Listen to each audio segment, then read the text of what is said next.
Ces images incroyables à présent, des dizaines de carcasses carbonisées en pleine forêt. Elles sont abandonnées ici, dans le Nord, après avoir été désossées par des voleurs.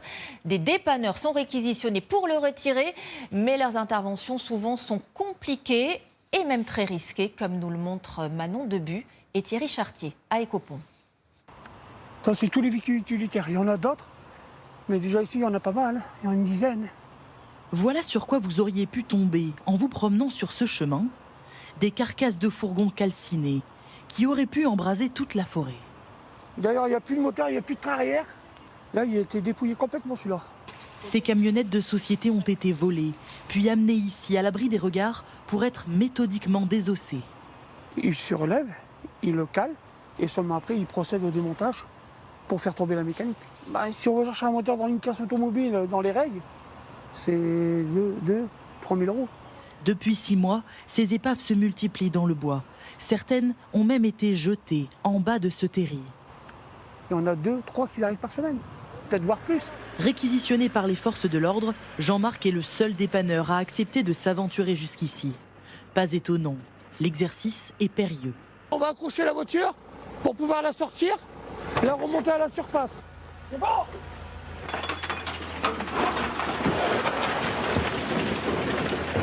Le crochet il peut casser et revenir dans notre figure. Il peut être écrasé, on ne sait jamais. L'opération est si complexe que Jean-Marc a dû investir 15 000 € dans ce tracteur, mais en tentant d'extraire cette voiture,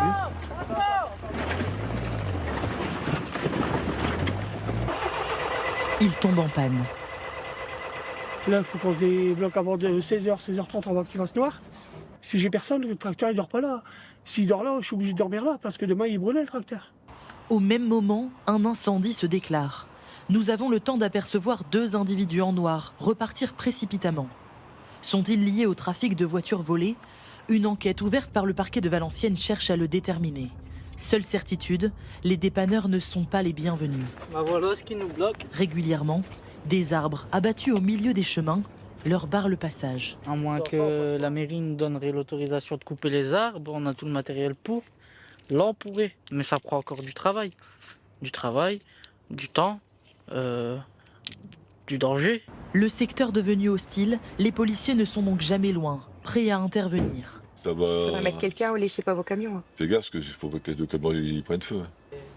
Sur les réseaux, le terri est désigné comme un terrain de cross libre.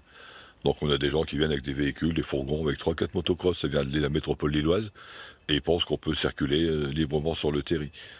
Chaque véhicule incendié coûte plusieurs milliers d'euros à extraire. Une facture censée être prise en charge par les assurances, propriétaires 2 mois après le vol. Mais face au montant toujours plus élevé, certaines refusent de payer.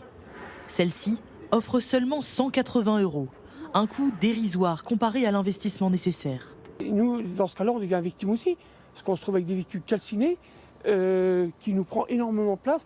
Et on paye un loyer exprès pour les entreposer. Ici, je suis à 1 000 € par mois. En un an, Jean-Marc estime qu'il a accumulé plus de 75 000 € d'impayés. Si la situation ne se règle pas, il cessera de prendre des risques pour nettoyer la forêt.